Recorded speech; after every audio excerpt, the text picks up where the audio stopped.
Okay, we are live. We are on. So I'm speaking to Mary today, and she is the founder of Cultnaked.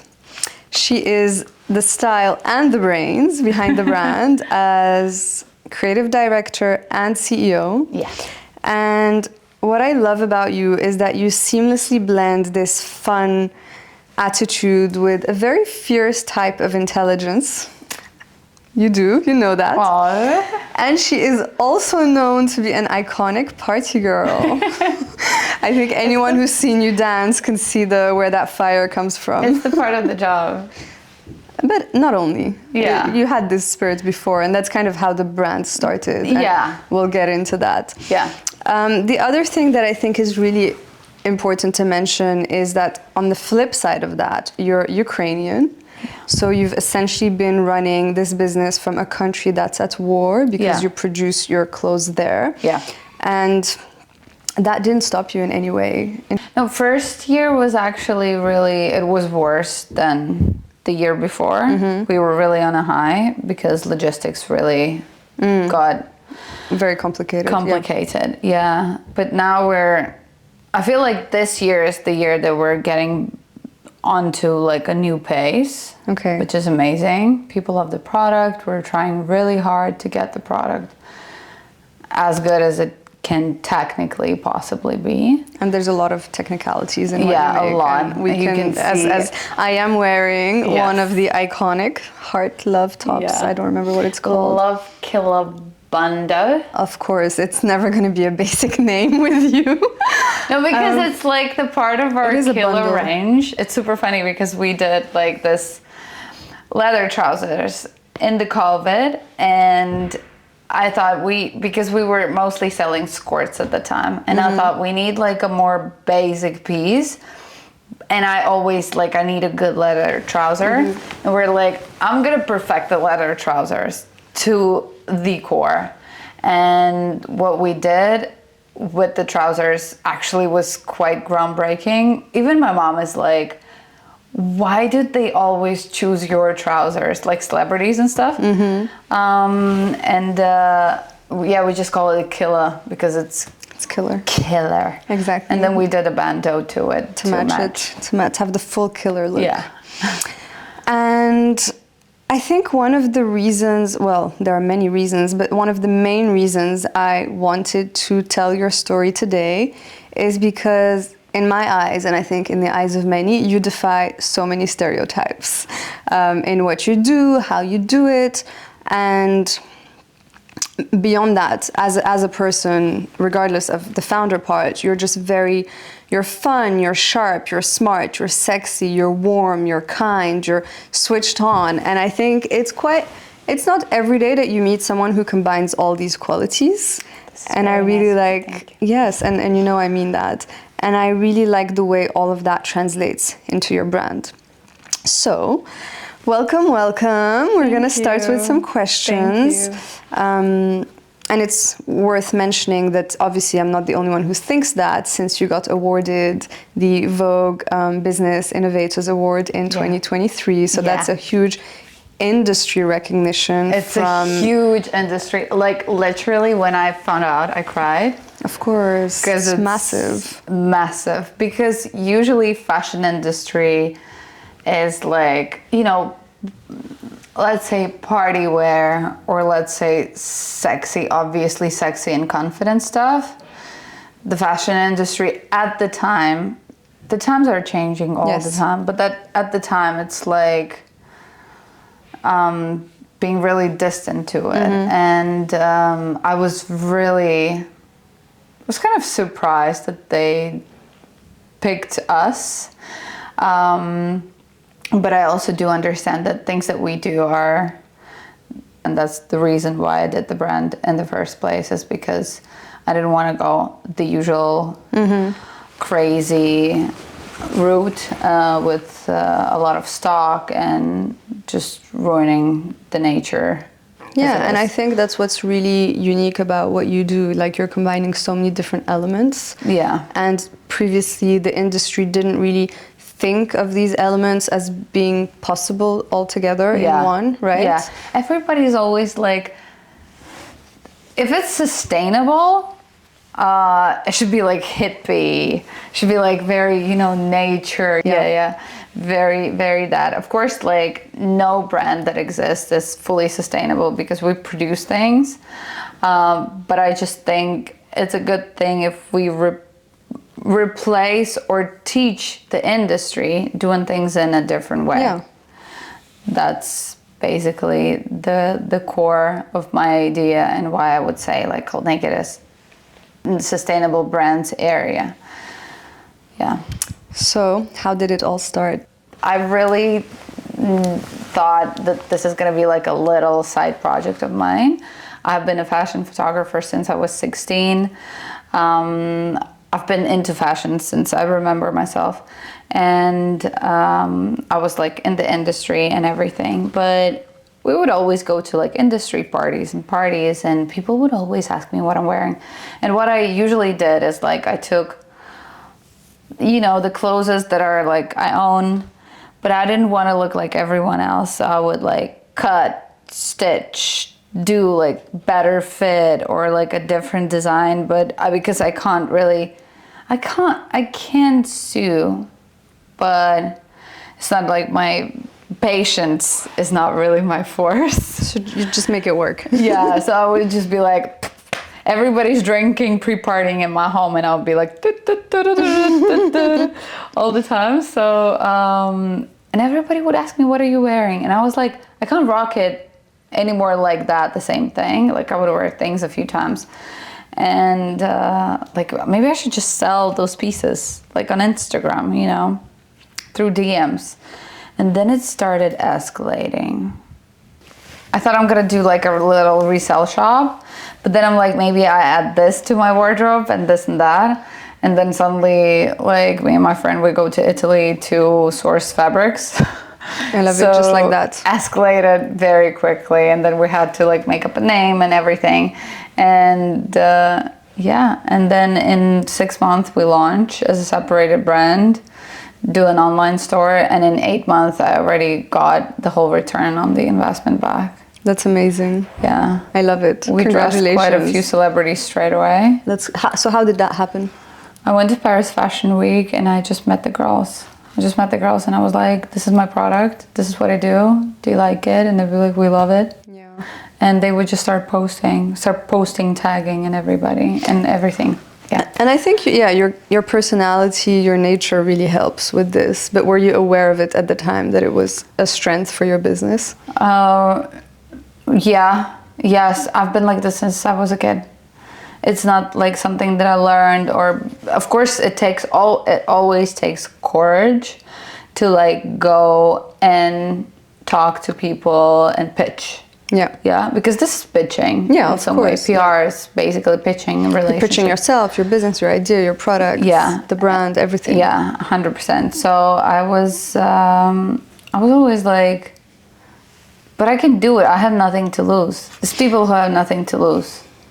I think it just comes naturally to you. Yeah, I love people. Yeah, you're an extrovert, obviously. Yeah, in the public field, I'm an extrovert. At home, I'm like, we'll get to that. everything at the same time. I want to talk about nudity. Yeah. So I know the name. I'm dressed to the core. I know, yes, but the name reflects. But you look naked. Exactly, and that's actually the paradox in what you do, and actually the paradox in the name as well, right? So the name of the brand is not supposed to reflect nudity. Yeah, it's supposed to reflect comfort. Yeah. It's supposed to reflect comfort. It's supposed to reflect the state of mind, because everybody's like, you're always naked. Yeah. You know, so that's why the name came up like that. I do admit it was like a youngster name, because it was 7-8 years ago that I made it up. And obviously you made it up never thinking the brand would escalate the way it did. No, I just thought that I'm gonna be like the same person, and I'm like the same person, but also like so much more mature and everything. A lot of things changed, but I still love to be naked, it should really just feel very liberating what you're wearing. This is what I think. And you know, even you're wearing a quite complicated top. It's not, I know it's not like, you know, you're still tight and stuff, but you feel alive in that. And I don't even feel it. Really? As crazy as it sounds, because it looks like really there's a lot going on. Yeah. But it's stretchy, it's comfortable, it hugs in the right places. It's I don't feel confined, you know? Yeah, we invest a lot in this comfort to maximize how it could be, basically, because I feel like a lot of brands are lacking this female view on what is being worn. Yeah, and I was actually thinking about this the other day. I think you're designing sexy from a female point of view, and I think anyone who's really comfortable in their own skin and feels sexy and goes out and want to dance and have fun, you also want to be comfortable. You wear it and you're like, why is this here? This makes no sense. Exactly. Most of the stuff, and especially like in luxury fashion industry, is designed by men. Yeah. As you know, and like, what's the other point of view? So I feel like, of course, there's a lot of brands who are designed by women and stuff like that, but I feel like a lot of them are pressured to be more serious, to be taken seriously. Exactly. In their own mind, let's say. And I don't. You're doing the opposite. You're doing something seriously, but with a lot of playfulness. Yeah. And I think this is also another part of where I think you really defy the stereotype. I think a lot of women, in order to be respected or taken seriously, then switch into this, you know, like, I don't want to be a party girl. I don't want to be a sexy girl. I don't want to be the fun girl. I don't want to be the one dancing on tables. I want to wear suits and all the manly stuff to be like perceived seriously. Exactly. This is a lot. This is a lot of layered things, generational, society, traumas, religion, everything, culture, everything culturally layered to be that. And I just feel like there's also space for what we do, space to live the way that I think that it's fun. You know, I want to be feminine. I want to be, that's my superpower. I want to be playful. I want to like wear the bold stuff, the bright stuff. I don't do it for men. No, most girls don't actually. No, right? When I think dress girls sexy and cute, it's usually when we're going out on girls' nights. Yeah, or any night. I really like. I was never afraid to say I'm vain and I like attention to a certain point. That, you know, I dress up and I love the adrenaline of it when it's like risky or, you know, bold. Yeah. And I'm going in and everybody's like... Yeah, it has an identity, right? Yeah. It's not the basic, I don't know. I'm sure even when you do basics, you find a way to make it your own. Always. I always think, how do I make it Cultnaked? Yeah. And I think that's what's really special about you. You kind of stay true to yourself and you find a way to make it work and to be authentic, and that's your authenticity. Yeah. And I think the part around getting this energy kick or high from being the center of attention, I had a look, like I read through some of your captions, the things you say, and actually there's a lot of female empowerment, you know? It's not actually vanity for the sake of the aesthetics and the beauty. There's actually a lot of strong messages and not even hidden meanings, because you put it out there. But even in your, you know, the style choices, recently this campaign you did where it's the Standard Hotel. You know, it all makes sense. Yes. There's the culture, the pop, the history, the references. It's not just vain for the sake of it. That's the fashion photography also side of it, because true. You tell a story. There's always a story. So many things. Like in fashion, I don't know, you can't surprise me. And that's the fun of it, because I want to use it. I don't want it to be just a party dresses brand. Yeah. This is not fun. Yeah. Where we have an idea behind it. You know, it's not like we just want to make money. Yeah. We want to make money naturally. Of course. It's we live in a material world. And, yeah. And I heard you, and I actually love that song, but again, not for the reasons that people would think.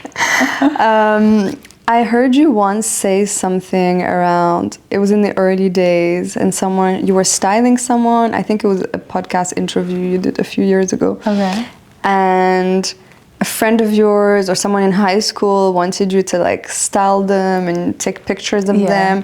And then you were like, of course, I got paid for it. Like, I'm not gonna work for free. And I loved that comment because that's the world that we live in. Yeah. And I think a lot of women struggle with this. Yes, because people hate when women do this. When a man does it, it's totally fine, because the man should get money, you know? Yeah. And like when a woman does it. Yeah. It's like, is this not your passion? Why are you asking for money for your passion? You know? It's like... Exactly. And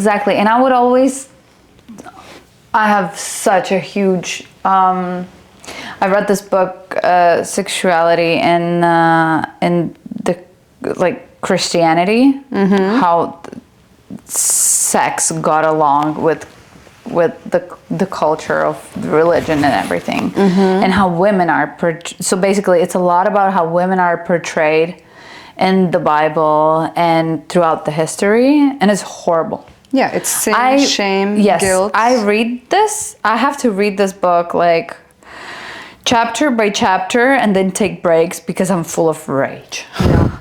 You know, like, it's insane. Yeah. I mean, this is a topic that I could go on, and it's real. It's a lot. It's so real, and we're at the time where we're making that switch. Yeah, that's true. And it's also, I think about that a lot, and I think it reflects in what we do. And there's a lot of women who go like on to me like, oh, you know, that's how your fight looks like? Yeah, girl. Yeah. Why not? Yeah, actually, it's fun. You can wear it and don't feel intimidated. Yeah, and don't feel like you have to wear a fucking suit to fit in. Yeah, you know. So it's just a lot of. I think it's a lot of hurt as well. It's a lot of trauma.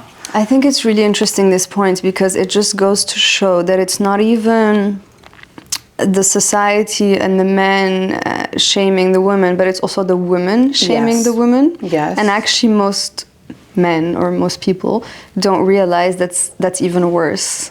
Yes, because it's like, what is it called? Inner misogynistic syndrome kind of thing. Because no men shame me like women. Really? No.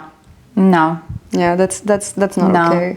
No, because like, that's also the part of men treating women like that, and women trying to fit in. It's like a cool girl thing. You know, I have to be cool with men, so I'm gonna judge her and say she's a slut, and I'm not. Yeah. No, you're not. And that is, I think, a big point around one of the questions I wanted to ask you is your relationship with yourself and your body and everything that is sensual and feminine and confident and sexual as well. Basically your femininity. And I think you're really connected to that. Yeah. And I think I was connected to that since really young age, in a way. Were there people that encouraged that in you, or was it maybe the opposite, actually? And I've never been bullied, nor by my parents, obviously. Well, I feel like no one would dare bully you. This is the thing. They tried. They tried? No, not like my parents have always been. I have the best parents in the world. Okay, and that really helps. Yeah, that really, really, really helps. But there's a lot of like, how do you say that? The values, family values, that are really hard to break. It's like a psychological thing. Yeah. It's not that they want to install it on you. It just comes with mother's milk, kind of. So we had a lot of differences in that with my family values, with what I do, how I do myself on social media and everything. But then with time, everybody's maturing with me. And, you're taking them on this journey of psychological growth somehow. So weird. It's just so weird. It's just you're not just taking your online community, your followers, your customers on this journey, but since you are the brand, you live and breathe it and create it and build it, you're obviously taking your family, your close ones, family, your friends, friends on this journey. 100%. There's like, I have people that get to be friends with me, and then they were like, and they start to like open up flowers, and it's beautiful. Like it's this my little proud moment, because you should be proud, because it's like it's just a different point of view. Just a very different, unique to the society point of view. And I think because you own it so much and you do it with so much truth, and it really comes from the right place, that it becomes infectious, right? The people around you, it kind of they start to open up. Did it hit you? Obviously, look at what I'm wearing. And yesterday I was thinking of wearing the red. I love this. And I think for me, like, I was reflecting on this before, and I think, and I'm sure that's in a way what you do to other people as well, but it brings out a part of me, right? Yeah. Depending on who you're with, that people will bring out a certain aspect of your personality and character. So it is there, but there are people with whom you're going to feel more comfortable doing it. Yeah. And there are people where you're going to feel a bit like, oh, no. I feel like people, but women in particular, are so,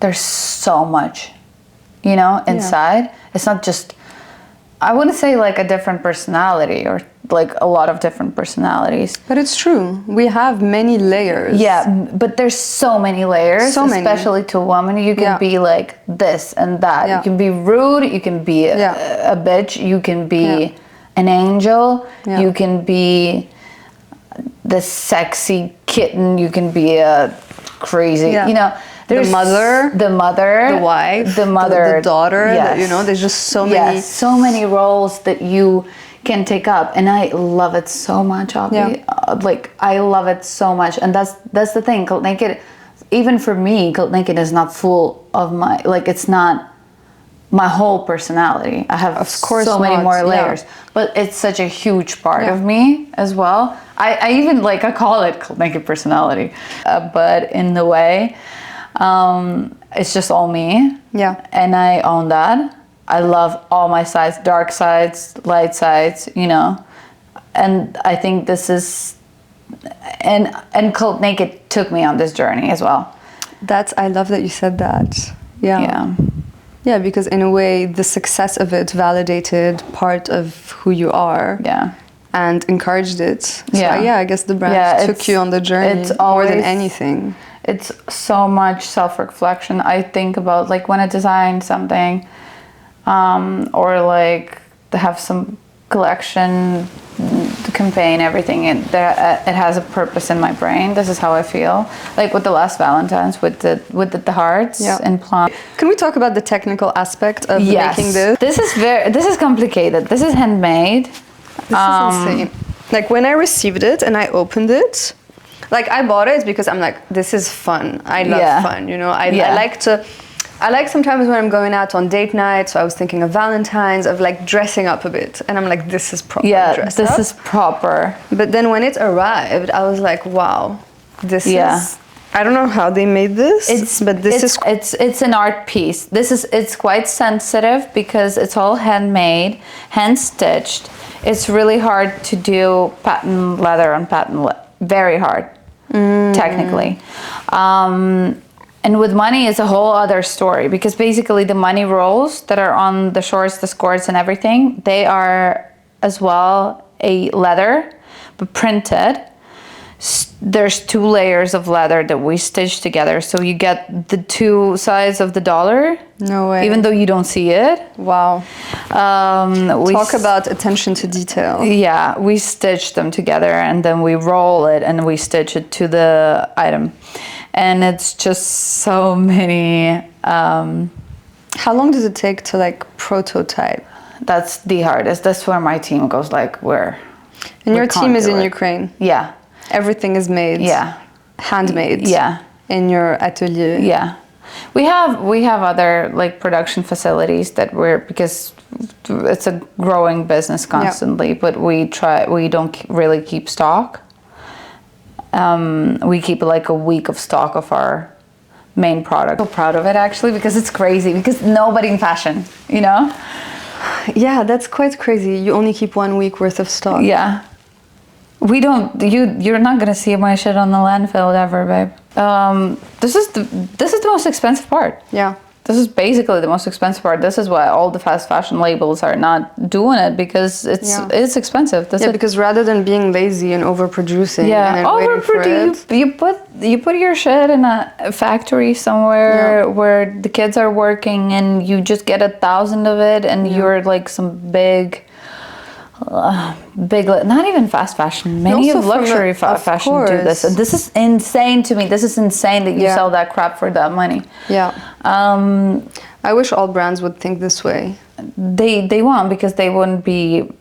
It's a very slow fashion is a very slow earning model. Yeah, it hits your numbers. Yeah, obviously. Yeah, 100%. Because if I would do this design, but make it way cheaper. Yeah, babe, I would it in China. Produce and sell it like of the price. Hot pancakes. Yeah. Hot cakes. Hot cakes. Yeah, and so that is just what we decided not to do. And I try to install this value in people that they understand. Yeah, and it's hard, right? Yeah, because it's online. It's not my store. I don't meet these people, you know? Yeah. It's a little bit more scaled. We emphasize in marketing, on the way it looks. Yeah, which makes sense. Can't emphasize on quality, really, until they get it, they don't know. Yeah, exactly. Until you get it, you don't realize, and until you wear it, you don't realize. Yeah. So it's really tricky. Yeah, if people would know, I would have like crazy fucking sales. Yeah, and also. Beep. repeat, zoom in. And I think. What was I going to say? I forgot what I was going to say. And that's the other thing. People do not associate a sexy looking product with slow fashion. And with luxury. And exactly, with luxury. Yeah. So it took me a while actually, and I really listened to and read some of your explanations, and I'm like, that makes total sense. Yeah. Slow fashion is not about how the product looks. Yeah. It's about how it's made and how the business is managed. Yes. And unfortunately, that's not how people market it, because that's not how people perceive it. Yeah, because that's not how people buy it. Yeah. And this is because you can say whatever, you can be as sustainable as whatever. You can go and, roll out everything you want, but if it doesn't look great, you don't market it well, you're never going to sell it. Yeah. People vote with their money, and sustainability doesn't come in the first place. No. They say that. Yeah, but the actions don't match. They say everybody's like sustainable from every corner. Yeah. But most of the people, when they buy, they don't give a damn flying fuck. It's true. Yeah. But I think it's going to change. It is changing. It is changing. But it's extremes again. It's either you're this, you only shop in vintage stores, or you're a hippie, or whatever, or you wear very plain clothes. It takes a lot of time. It does. It takes a lot of time that people don't have, and I do understand. I honestly do understand not making a research on every product that you buy. Because, we can't do it. No, it's most you research the brand. Yeah.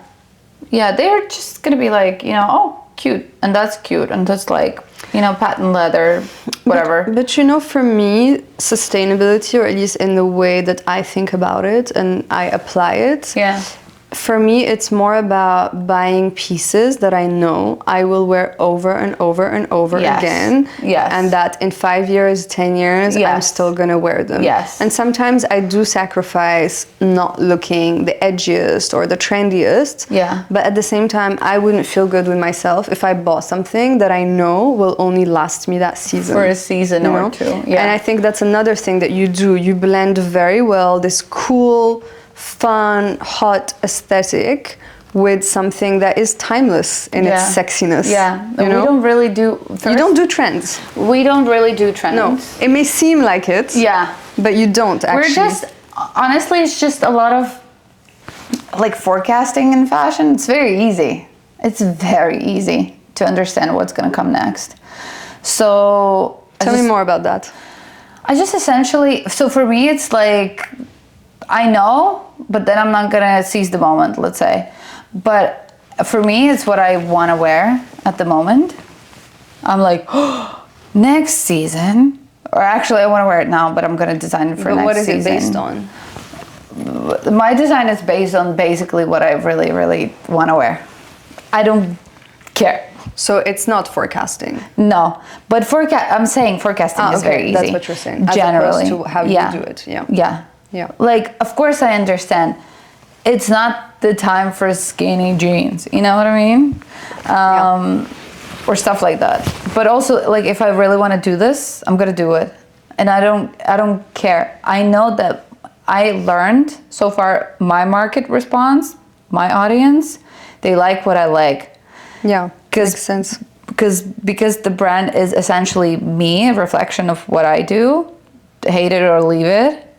You know. Yeah, and that's a decision that you make as a business and as a creative. Because if I would follow trends, it would never work. Never in a million years. No, and I agree, and I like that you don't. Yeah. Can we talk about the point around the identity? So one of the questions I wanted to ask is, it's obviously a reflection of you, but is there also an element of it where you have to work really hard behind the scenes with the team to translate that or to think about how to put it together, or does it really flow? It flows. It flows. It flows. Yeah. A lot of it flows. It flows because, like, in social media, Cultnaked and me are very connected. Yeah. And what we are doing, just if people are just searching for Cultnaked and we do you won't believe most traffic on my website is organic. I don't really do ads. I love that. We do remarketing. Everybody does this, but I don't really cheers like... to that. Let's cheers to that. Cheers. Organic, to that. Sustainable, authentic. You buy what you love. Like, so basically for me, it's very important that people really love the product. We have a really low return rate on our website as well. That's a huge accomplishment. Yeah, and because I know that you know how it is because you've worked at the entity. Yes. And I know a lot about other, so like our wholesalers, they all note the fact that we have a really low return rate. Even on your wholesalers' accounts. That's amazing. That's definitely an accomplishment. Yeah. So cheers to that. And why do you think that is?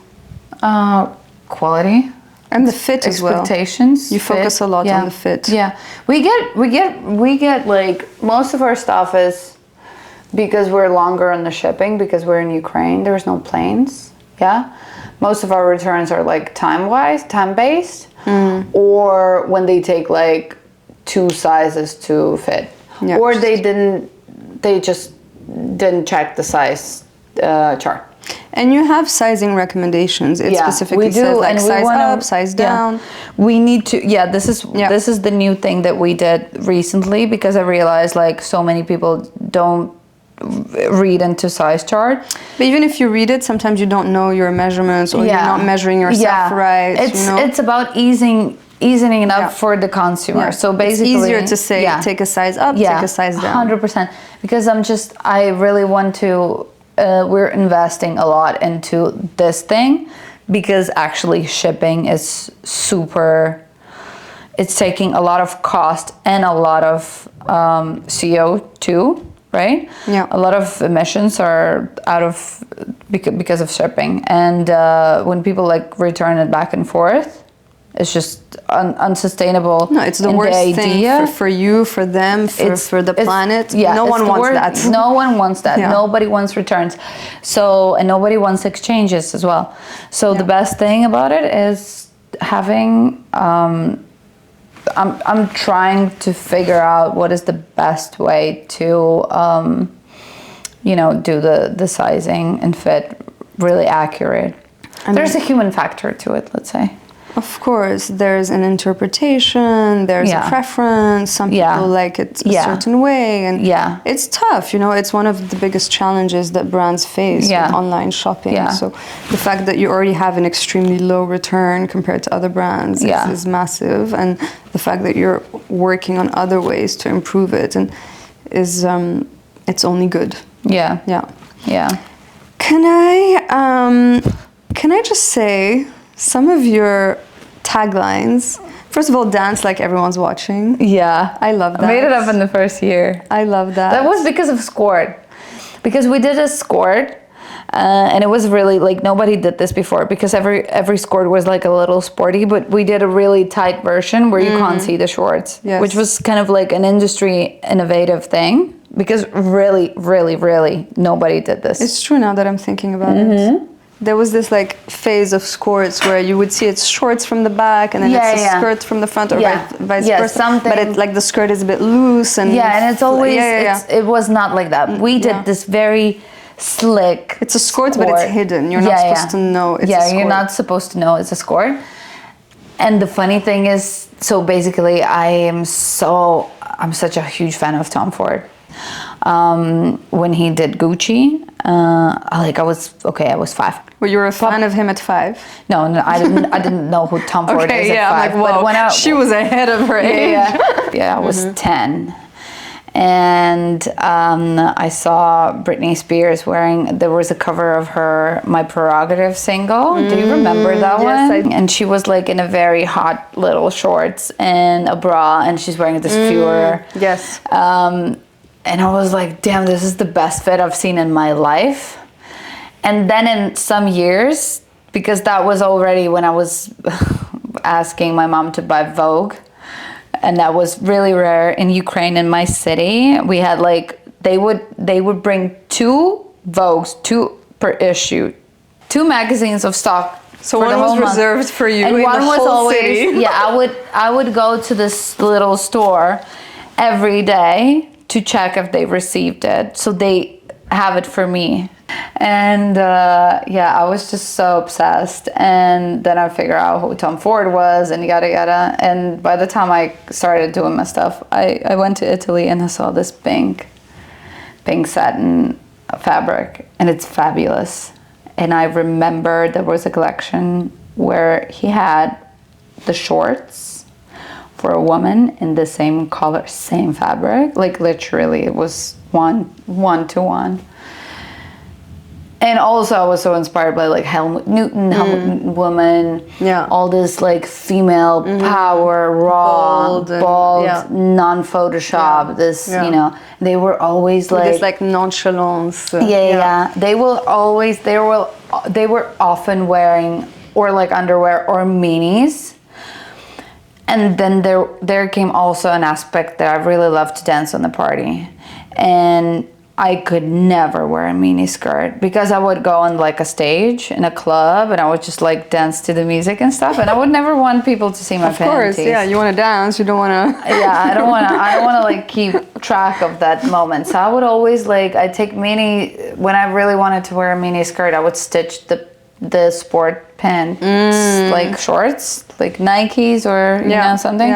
I would stitch them so they hold the and it also holds. It's not just it hides. It holds. Yes. Because I got obviously one of your skirts. Anyone who knows me knows I do not wear minis. They do not hold. I'm like constantly pulling down. Pulling down is annoying. Yeah, it's annoying. It's so annoying. And you just don't feel comfortable. Yeah. And I tried yours and I was like, fuck, it also holds it. And that is the main point. Yes. You don't have to pull it down all the time and think about it all the time. You know, I like to, like, sometimes in the parties go wild. You get out in the bar or get on the table and you guys dance, you know? Every girl has done girl's this. dream. Oh my God, Coyote Ugly was also one of my movies, you know? There you go. So everything, all the references came into one spot, and we got the dancing on the table skort. That's it. That was it. That was it. And then the rest is history. Cultnaked history. Yeah. we did a lot of like dresses that are actually jumpsuits and everything. I did the jumpsuits as well. I love. And so, actually, I would love to see what's in your archive. Do you still have some pieces from the early days? Yeah, that you didn't commercialize? Oh, I actually like sell a lot of samples that I didn't. Yeah, because I have like a special account in Ukraine that I sell to Ukrainian fans only, and I love that for us. So like the whole archive is in Ukraine, basically. No way. Some things what I really like. I like to keep because some things are too expensive to produce. I can't produce them, so I have to like let go of them because it just doesn't make sense. Yeah.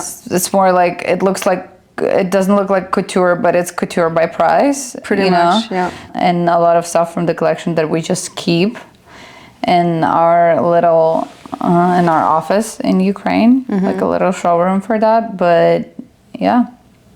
And what's the creative process for designing these new items and collections? You don't actually do collections, right? Or is it?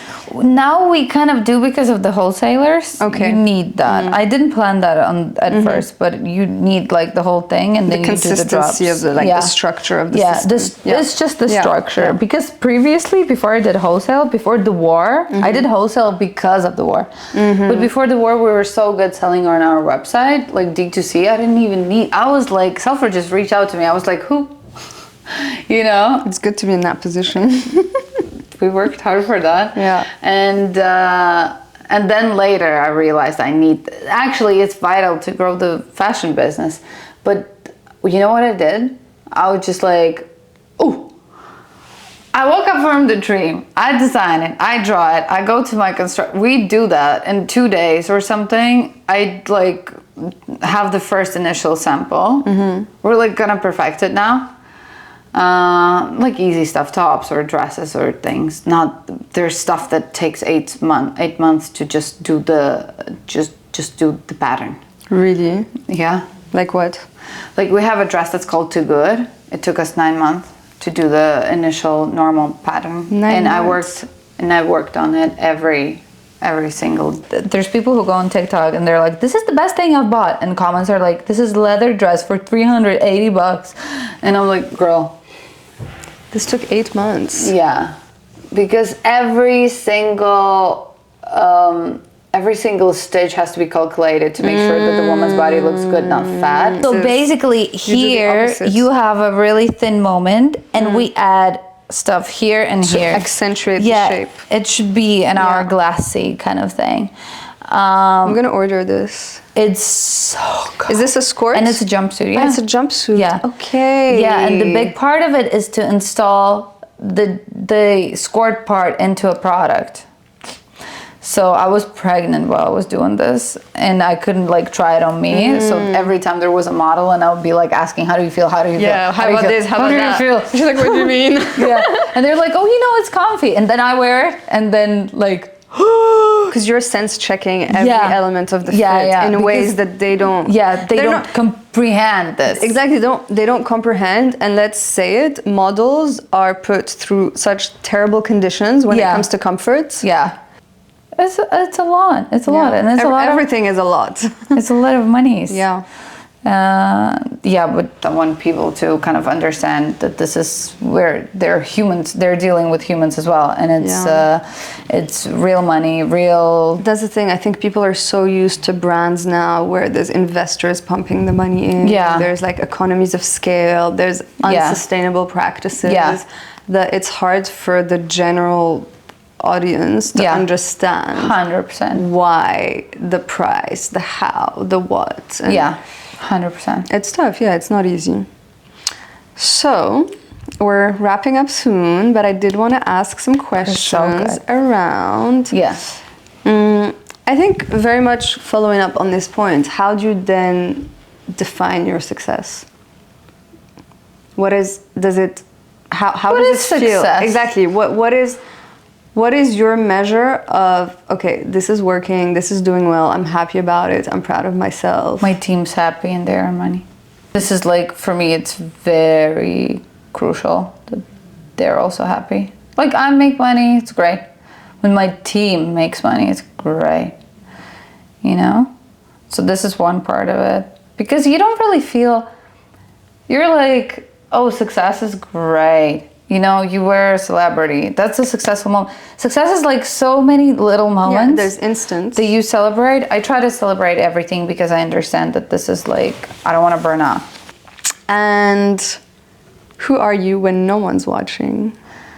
I'm the sexiest beast in the world. So if you think what you're seeing is no, sexy, what you're seeing is nothing. That's a toned down version. Honestly, that's a very toned down version because, like, actually, I often think about it and self-reflect because this is like, I'm not ashamed of it. It's nothing that I'm like, I wouldn't show if people were not so obsessed with like labeling it and stuff. I'm just, when I'm with me, first of all, music, always. I love the vanity of this time alone. Because I'm a mom. I don't get that much of it. Yeah. And I would just doing all the things I really liked to do when I was like younger. I have like my own party. I love that. A party of fun. You know, there's this this book, The Artist's Way, and the whole philosophy around it is that you're supposed to take yourself on a date. This is it. Once per week or some. You're on date night with yourself. Yes. You kind of like the artist thing about it. This is what I feel I can relate to the most, which after I had a baby, I struggled a little. You gotta find time when you do nothing. Yeah. And that doing nothing leads to some kind of art. And for me, it's a lot of like, how do I feel? What do I want to wear and everything? You know, I indulge a lot in my fantasies when I'm alone, when I have alone time. And my fantasies are like, you know, maybe situations in life that I wished would happen, and what I would be wearing, and you know what music would play. So you have a wild imagination. Yeah, yeah, 100%. So you're just there. I'm just there, and I'm like, you know, the looks, and I'm always like, it's always like a movie set in my head. I can see that. Yeah, I can totally see it, and it translates in the work that you do. Yeah. This is Cultnaked. All right. I think we can end it there. This is Cultnaked. Thank you.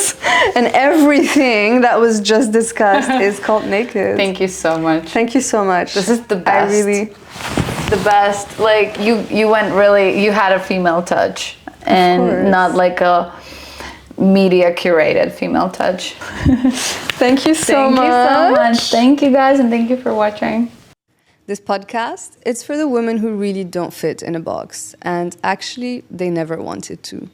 So if this sounds like you, don't forget to like, follow, subscribe, and of course, hit play.